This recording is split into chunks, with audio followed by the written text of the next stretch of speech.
Data types and variables, types of variables. सबसे पहले आएगा इंट, इंट के बाद डबल, डबल के बाद स्ट्रिंग, स्ट्रिंग के बाद बूलियन और बूलियन के बाद वॉर। ये 5 टाइप्स हैं वेरिएबल्स की। तो हाउ टू टाइप वेरिएबल्स, सबसे पहले डाटा टाइप आएगा जो मैंने बताया पहले, int, double, string, Boolean, war. ये डाटा टाइप्स हैं। इनके बाद इनका एक नेम डिक्लेयर करेंगे हम। तो मैंने कुछ स्पेसिफिक से नेम लिख दिए हैं, मगर नेम स्पेसिफिक नहीं है। नेम आप कुछ भी लिख सकते हो, मगर उनसे पहले ये जो टाइप्स हैं ये लिखनी और ये डिक्लेयर करानी जरूरी है। अब हर किस्म की इनपुट के लिए डिफरेंट किस्म की डाटा टाइप होती है। तो जिस तरह इंट के लिए वो वाले नंबर्स होंगे जिनके अंदर पॉइंट नहीं आता, डबल्स के लिए हम वो वाले नंबर्स लेंगे जिनके अंदर पॉइंट आता है, स्ट्रिंग के लिए हम कैरेक्टर्स के लिए हम स्ट्रिंग इस्तेमाल करते हैं, और अगर हमने कोई कंडीशन लगानी है ट्रू फॉल्स की तो बूलियन इस्तेमाल होगा। हाँ, एक ऐसी सब डाटा टाइप है इनके अंदर जिनके अंदर सारी की सारी यूज हो रही है, वो है var. Var according to the given input अपने आप को चेंज कर लेता है। How to write data type in programming. अब मैं आपको बेसिकली ये बताऊंगा कि प्रोग्राम के अंदर जो डाटा टाइप है, एक डाटा टाइप को डिक्लेयर कैसे करना है, उसे टाइप किस तरह करना है। सबसे पहले आएगा इंट। अब ये क्या है, ये डाटा टाइप वेरिएबल है। उसके बाद जो नंबर है वो इंट का नेम है जो हमने डिक्लेयर किया है। उसके बाद जो इक्वल के बाद जो चीज है वो उसकी असाइंड वैल्यू है, ये सेव्ड वैल्यू है, इनपुट डाटा है जो हमने उसको असाइन किया है। Programming ground. अब प्रोग्रामिंग ग्राउंड की तरफ चलते हैं ताकि मैं इसको और थोड़ा सा डिटेल में आपको समझा सकूं। जिस तरह ये देखें, अब मैंने लिखा इंट, उसके बाद नंबर 1। इंट क्या है, डाटा टाइप है। नंबर 1 उसका नेम है, ठीक है। और जो मैं बाद में लिख रहा हूँ ये इसकी वैल्यू है जो असाइन की गई है इंट के अंदर। अब मैंने आपको बताया था इंट के अंदर क्या आएगा, सेम वो आएगा। अब ये सेम चीज मैं वॉर के अंदर भी कर सकता हूँ। वॉर लिखा, अब फिर उसकी डाटा टाइप लिखेंगे हम। वॉर की डाटा टाइप लिखी, ठीक है, नंबर। अब नंबर 2 लिख देता हूँ डाटा का। अब वो खुद ब खुद वो जो कर रहा है, क्या कहते हैं, इंट उसने ले लिया खुद ब खुद ही, ठीक है, क्योंकि उसको पता लग गया क्योंकि मैंने जो असाइंड वैल्यू है वो उसने मैच कर ली इंट के साथ। अगर इसके अंदर पॉइंट होता वो डबल कर लेता। अब मैं डबल करता हूँ, डबल वाली वेरिएबल करता हूँ, ठीक है, डबल। अब मैं लिख देता हूँ। बेसिकली मैं क्या बताना चाह रहा हूँ कि जो इंट है वो हमने एक्सप्लेन किया एज अ नंबर 1, और फिर उसके बाद अगर वार के अंदर हम लिख रहे हैं ना नंबर 2, तो वॉर के अंदर जो वैल्यू दी गई है ना वो खुद ब खुद ही ले असाइन कर लेगा अपने आप को। अब जिस तरह डबल है, डबल के बाद उसका नाम लिखेंगे हम, नंबर 3 लिख रहा हूँ मैं।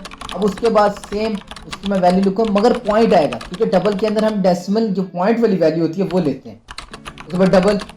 अब मैं वॉर लिखता हूँ, सॉरी गलत हो गया, वॉर लिखता हूँ, और अब इसके अंदर मैं डबल वाली वैल्यू साइन करवाता हूँ। अब क्या लिखूंगा, मैं नंबर 4 लिखूंगा, मगर जब मैं इक्वल के बाद वैल्यू डालूंगा डेसिमल वाली वैल्यू डालूंगा, ये खुद ब खुद असाइन हो जाएगा, मुझे कोई मसला नहीं आएगा। अब उसने खुद ब खुद ही डबल वाला जो है वेरिएबल वो ले लिया, अब मुझे देना नहीं पड़ा। सेम इस तरह स्ट्रिंग, स्ट्रिंग का एस बड़ा लिखेंगे पहले, बकाया सारा कुछ छोटा होगा, ठीक है। उसके बाद स्ट्रिंग का name, data type, data type के बाद डाटा टाइप का नेम जो डिक्लेयर करना हमने, उसके बाद इक्वल। अब स्ट्रिंग के अंदर एक चीज आएगा कि हमने जो भी डाटा टाइप लिखनी है वो इस इन्वर्टेड कॉमास के अंदर लिखनी है।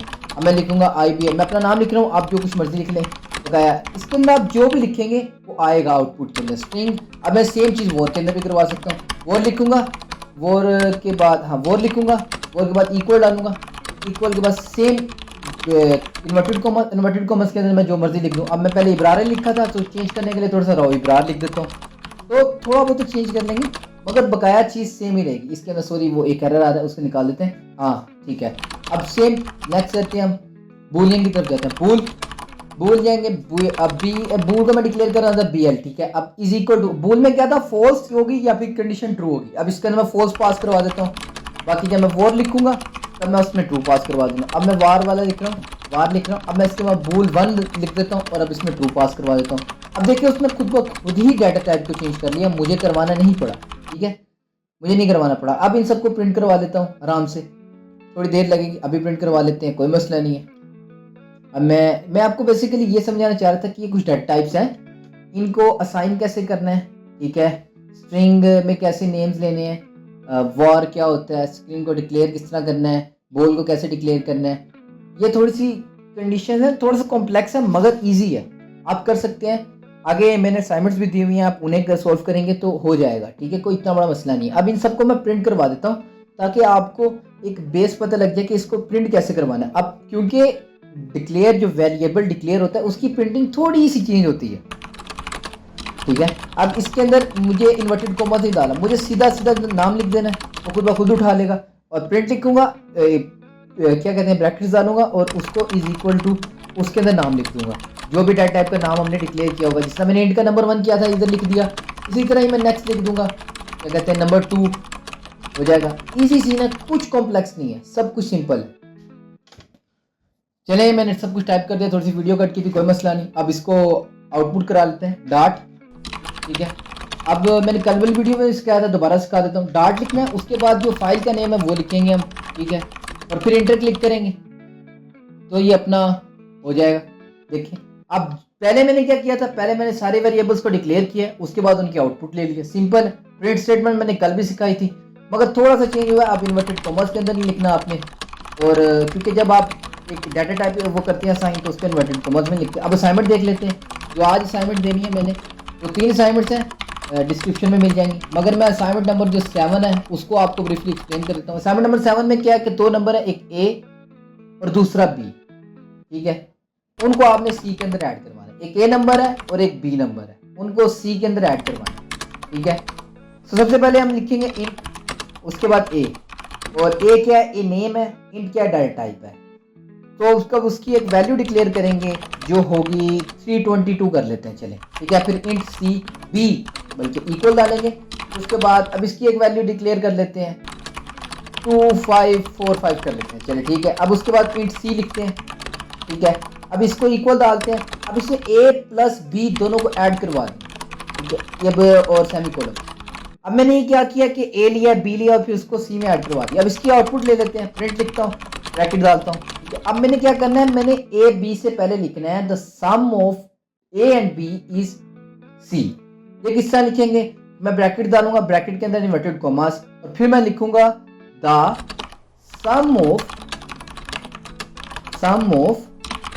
ए एंड बी।